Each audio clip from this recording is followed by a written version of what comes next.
Baik, bertemu kembali dalam rancangan Siuman Doktor bersama saya Suryati Sanusi dan tajuk kita hari ini adalah ADHD di kalangan dewasa. Kita selalu dengar ADHD di kalangan kanak-kanak tetapi sebenarnya banyak di kalangan dewasa kini yang tak tahu yang mereka ada ADHD. Dan bersama kita hari ini adalah Dr. Edward Chan, pakar perunding psikologi dari International Psychology Center. Terima kasih kerana bersama kami hari ini, Doktor. Terima kasih. Selamat tengah hari semua. Okey. Doktor, kenapa saya pilih tajuk ni hari ini? Sebab saya jumpa satu artikel dari Attitude yang mengatakan 75% dari kalangan dewasa tidak tahu yang mereka mempunyai ADHD. Jadi bilangan ni sebenarnya doktor besar, 75%. Dan saya juga ada baca mereka yang mempunyai ADHD ni kadang-kadang mempunyai kesusahan menjalani kehidupan seharian. Tapi sebelum kita nak ceritakan kesusahan siapa yang ada ADHD, mungkin doktor boleh cerita apa itu ADHD? Ya, ini memang betul. In some research, up to only 1% of the adults realize were diagnosed with ADHD. But statistics show that maybe up to 4%, 4% memang ada ADHD. And to some extent, this is historical. It depends on where you go to find it. In the US, maybe 6 to 7% of adults are diagnosed with ADHD, and maybe this is too much, right? Maybe they want to claim insurance or something. But the more realistic figure is probably around 4%. But as little as 1% and maybe even less in Malaysia, I would say, are diagnosed with ADHD, maybe due to lack of resources. There are not a lot of facilities. I think if you go to a hospital, government hospital, memang waiting list ala beberapa tahun sebelum kamu dapat kamu punya tempat untuk appointment, for ADHD. So you need to have a psychologist. Yeah. So what is ADHD? Yeah. Dalam otak kita ada satu bahagian called executive function. So ADHD ialah ini impairment untuk executive function. Executive function ada banyak role, banyak fungsi. For example, emotional regulation.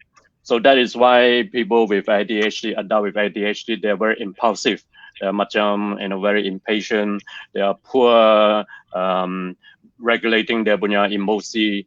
And then if they make an appointment with you, they do not turn up, not because they don't want to, but because they forget about it. So planning, attention, motivation, all these are affected because all these are part of executive function.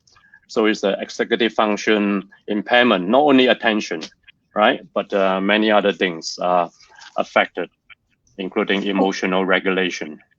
Okay, apa perbezaan ADHD kanak-kanak dan ADHD di kalangan dewasa? Okay. Once upon a time, I think in the 90s, people think ADHD is only untuk kanak-kanak. When you reach 18, then magically disappear. That was the research then. But now we know that was wrong.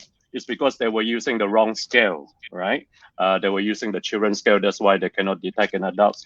Of course, one of the big difference is impulsivity, right? With kanak-kanak, they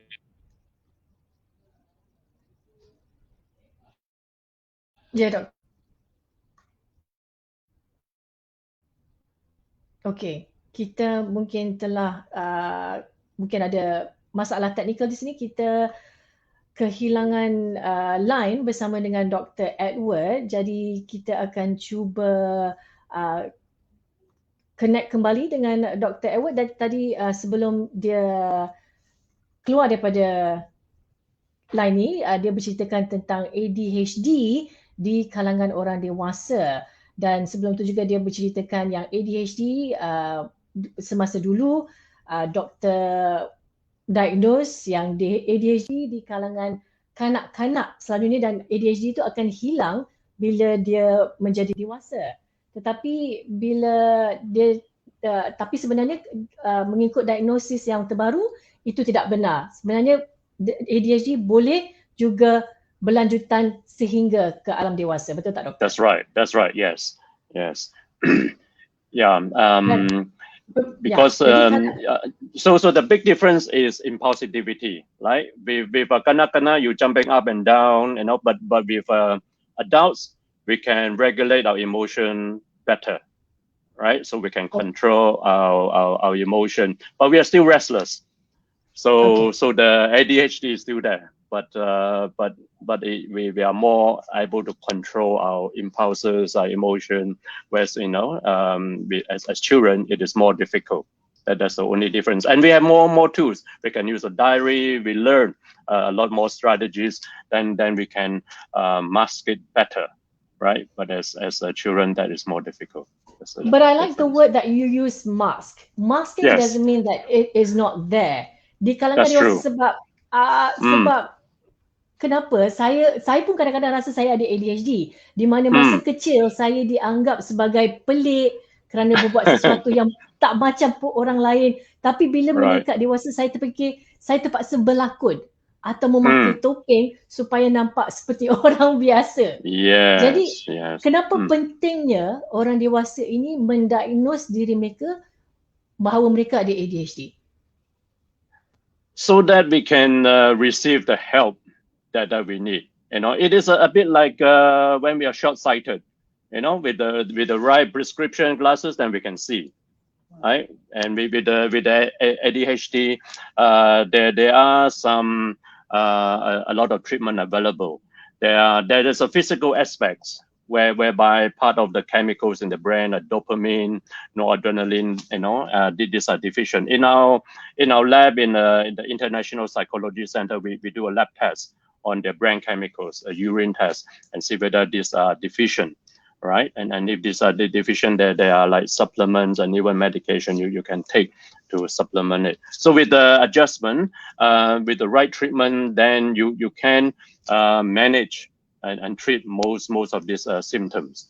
But you need both the physical and also the behavioral, hardware and software, right? Okay, doktor ada ceritakan tentang simptom. Apakah simptom atau tanda-tanda ADHD dewasa ini?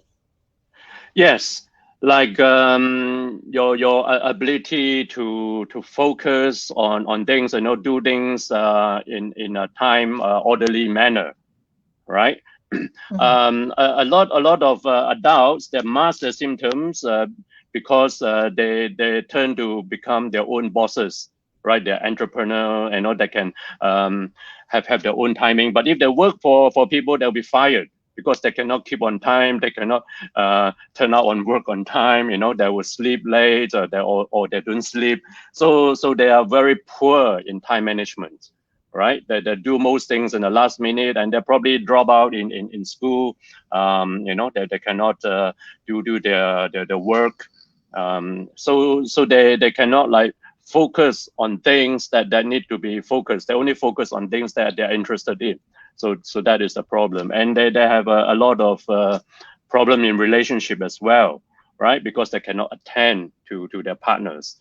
Right, they have very selective listening and attention, timekeeping, and the other big problem is addiction. So they soothe a lot of their problem with all sort of addiction abuses, to help them manage this chemical problem that they're having, the lack of dopamine. So there are a lot of correlation factors, comorbidity, we call it, like depression, anxiety, addiction problem that might coexist with the ADHD.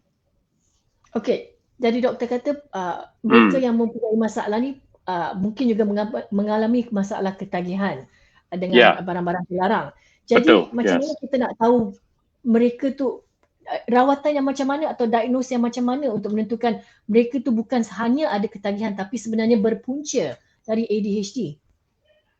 So that's why we need to do a proper ADHD assessment.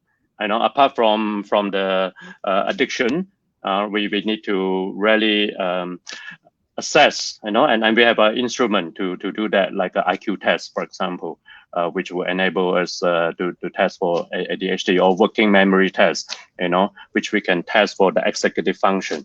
So we have both the psychology test and also the lab test, where we can I mentioned just now, we can do a urine test to test for the neurotransmitters, for example, the brain chemicals, to see whether these are deficits, right? So Jadi di mana mereka boleh dapatkan diagnose ni ataupun ujian ini untuk tahu yang mereka. So in a psychology center, like the International Psychology Center, our website is www.counselling.com.my. You can check that out. So we have an extensive list of diagnostic tests. We will do an initial screening first and see whether there are all these symptoms positive, and then you need to sit down for like 2-3 hours of what we call a cognitive test, like an IQ test. It doesn't mean adults with ADHD have less IQ, but there are components, right, like attention, concentration, that might be poorer in, and this will be enable us to diagnose. We have a shorter diagnostic test. For example, something called a Connell's computerized test, an auditory attention test, where we test for sustained attention, impulsivity, vigilance. So we have a shorter test, like half an hour, and test whether the ADD is more visual or auditory. Some people cannot attend to the sound. Yeah. Dia lebih, bila doktor cerita macam tu, dia macam ada sedikit autism spectrum juga?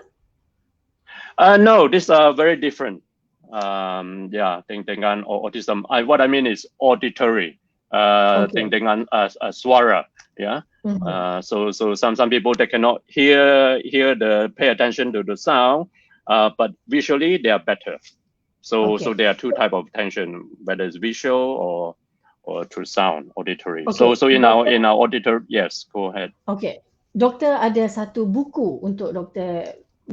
This is Healing ADD by Daniel Amen. He's one of the world expert in ADD, and I'm the only psychologist in Asia trained by him, accredited by him. So he talked about 7 different types of ADD. In fact, there's ADHD with the hyperactivity, but there are also a few others depending on the brain that is affected, right? So this is well looked at. So we do a neurotransmitter test to see what type of ADD you have, with the precise diagnosis. So go and check it out. Right, doktor, kita dah hampir ke penghujung rancangan nasihat doktor kepada mereka yang di luar sana yang mempunyai masalah untuk menjalani kehidupan dan mereka mungkin rasa mereka ada ADHD. Apa yang mereka patut buat? So first of all, get an assessment.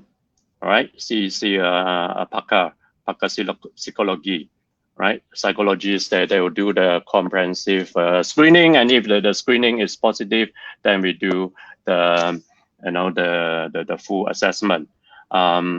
So even though you are an adult, you can still get ADHD. But of course, if you have children, then if you intervene as a child, then you don't have to suffer, for many years as a teenager or as an adult. We have a book called ADHD for teenagers as well by Dr. Amen as well. So get the screening and the diagnosis done, and the treatment is available, definitely. Okay. Alright, terima kasih doktor kerana bersama kami hari ini, dan kita harap kita akan jumpa lagi dan bercerita lagi tentang ADHD. Sebab tak cukup 15 minit kita cerita pasal ADHD. Terima kasih doktor. Okay, terima kasih. Itu tadi Dr. Edward Chan, pakar perunding psikologi dari International Psychology Center, berceritakan tentang ADHD di kalangan orang dewasa. Dengan itu saya, Surati Sanusi, sekian saja daripada saya di dalam Su Mana Doktor. Kita jumpa lagi. Assalamualaikum.